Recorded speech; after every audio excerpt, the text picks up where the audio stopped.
The 1990s had this thing with a certain kind of beauty that felt different from what came before. Hollywood couldn't get enough of it, especially when it came to Asian actresses who brought something fresh to the screen. They were stunning, they were talented, and for a brief moment, they were everywhere. But here's the thing, most of them didn't stick around.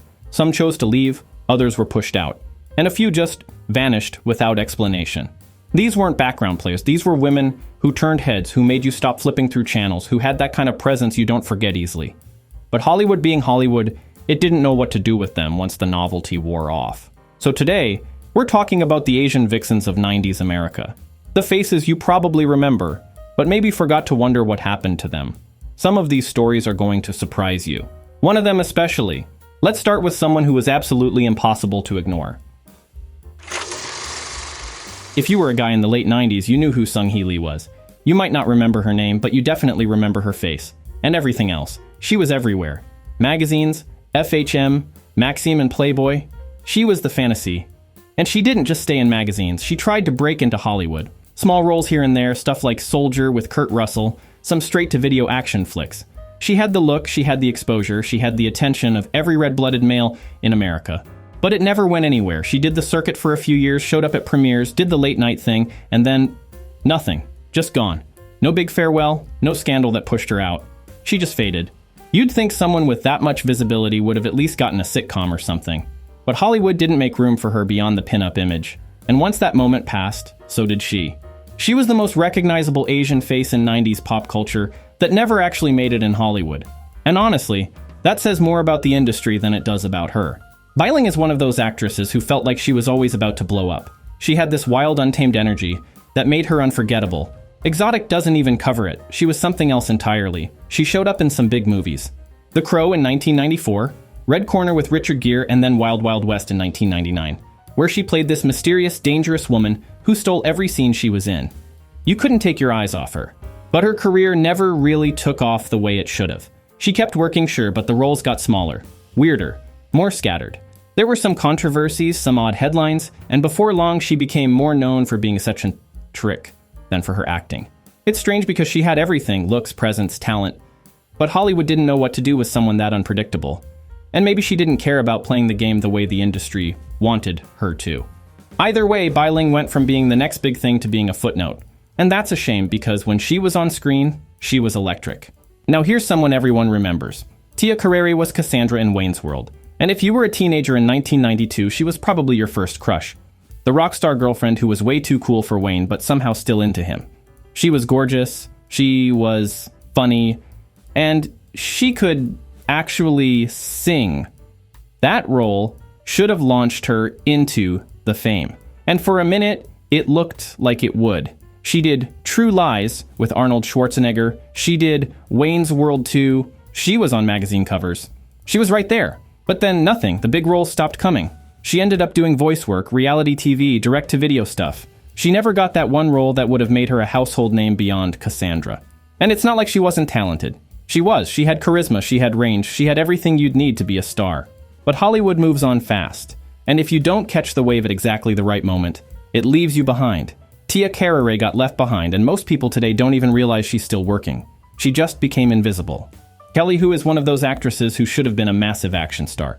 She had the looks, she had the martial arts skills, she had the screen presence. She played Lady Deathstrike in X-Men 2, and she was the Scorpion Queen in The Scorpion King with The Rock. When you watch her in those movies, you think, okay, this is it. She's about to be everywhere. She could fight, she could act, she looked incredible on screen.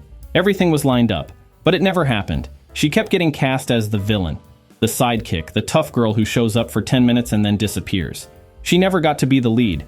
Hollywood kept her in this box, and no matter how good she was, they wouldn't let her out of it. It's frustrating, because you can see the potential. She could have been the female action star of the 2000s. But the industry wasn't ready to make an Asian woman the face of an action franchise. So instead, she just kept showing up in supporting roles, doing great work that nobody really noticed. She's still working today, still doing her thing, but she never got the career she deserved. And that's Hollywood for you. China Chow is an interesting case because she had everything handed to her. She's the daughter of restaurateur Michael Chow, grew up in the fashion world, knew everyone, looked like a supermodel. She was supposed to be the next big thing. She got cast in The Big Hit with Mark Wahlberg in 1998, and she was perfect in it. Funny, sexy, charming. You'd think that would open doors, and maybe it did for a minute, but then she just stopped.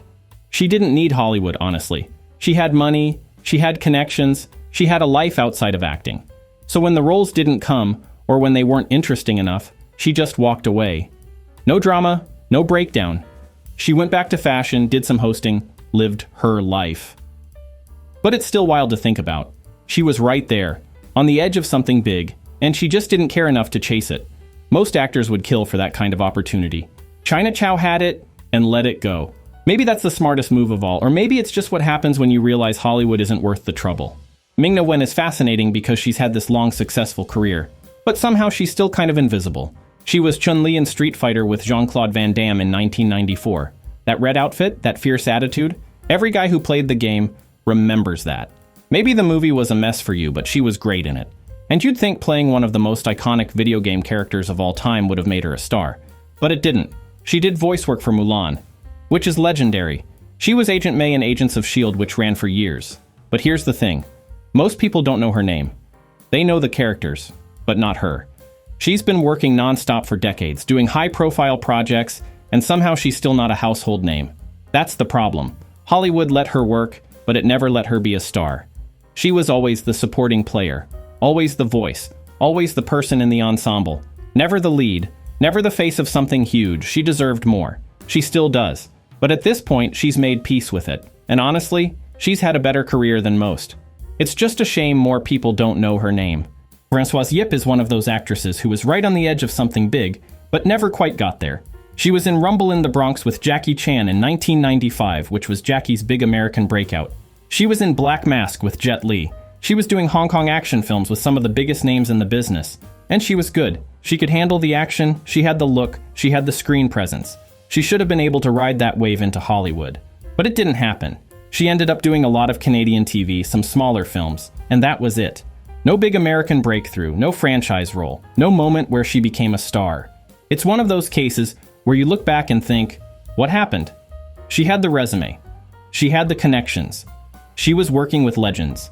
But Hollywood just didn't pick her up. Maybe it was timing. Maybe it was luck. Maybe it was just that the industry didn't care enough to make room for another Asian actress. Whatever it was, Francoise Yip got left behind. And most people today don't even know who she is.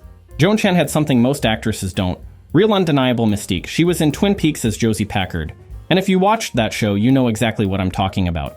She was beautiful, but it was more than that. She was mysterious, tragic, compelling in a way that made you want to know more. She did some big movies in the 90s. Judge Dredd with Sylvester Stallone, The Hunted with Christopher Lambert. She was working with major stars getting real roles. But she never quite broke through to that next level. Part of the problem was that Hollywood didn't know what to do with her. She was too sophisticated for the typical Asian girlfriend roles, but the industry wasn't ready to make her the lead in something major.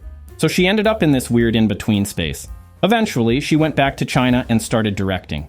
She's had a whole other career there, making critically acclaimed films. But in America, most people just remember her from Twin Peaks and nothing else. She didn't disappear because she failed. She disappeared because Hollywood didn't deserve her. And maybe she figured that out before the rest of us did. And now we get to Michelle Yeoh. And here's where the story changes. Michelle Yeoh was the Bond girl in Tomorrow Never Dies in 1997. But she wasn't just a Bond girl. She was Bai Ling, a Chinese spy who could fight just as well as 007. She did her own stunts, she held her own against Pierce Brosnan, and she was absolutely magnetic. You'd think that would have been her big break into Hollywood. And for a while it looked like it might be. She did Crouching Tiger, Hidden Dragon in 2000, which was massive. But after that, the roles dried up. She kept working, but Hollywood wasn't calling. For years, she was doing movies in Asia, working steadily, but not getting the recognition she deserved in the West. And it seemed like that was it. Another talented actress who got close but never quite made it. But then something crazy happened. In 2022, she starred in Everything Everywhere All at Once. And it wasn't just a hit, it was a phenomenon. It swept awards season. And in 2023, Michelle Yeoh became the first Asian woman to win the Academy Award for Best Actress. She was 60 years old. She'd been working for decades. And she finally got the recognition she deserved all along. So here's the thing. Out of all the women we've talked about today, Michelle Yeoh is the only one who made it back. The only one who broke through. The only one Hollywood finally decided to take seriously. And it only took 25 years. But before we close this out, there's one more name worth mentioning. Christy Chung. Christy's story is one of those that could only happen in the 90s. She was born in Montreal, didn't speak a word of Chinese, won the Miss Chinese International pageant in Hong Kong in 1993, and suddenly she was a movie star. No acting experience, no language skills, just this undeniable presence that made her impossible to ignore. And it worked. She was in The Bride with White Hair 2 in 1993, The Bodyguard from Beijing with Jet Li in 1994, Love on Delivery with Stephen Chow. She was working with legends, and she was absolutely stunning. In 2000, FHM Singapore voted her the sexiest woman in Asia. She had everything going for her, the looks, the momentum, the major roles. Hollywood should have been calling, but it never really happened. She did The Medallion with Jackie Chan in 2003, but that was pretty much it for her crossover moment. After that, she stayed in Asian cinema, working steadily but never breaking through to the West. Part of it was timing. Part of it was that Hollywood wasn't looking for Asian leading ladies in the 2000s, and part of it was probably that she didn't need Hollywood. She had a career, she had fame in Asia, and maybe that was enough. But still, you look at someone like Christy Chung, beautiful, talented, working with the biggest stars in action cinema, and you wonder what could have been if Hollywood had actually made room for her. She's still around, still working, living in Beijing now. But for most people in the West, she's just a name they might have heard once and forgot. And that's a shame.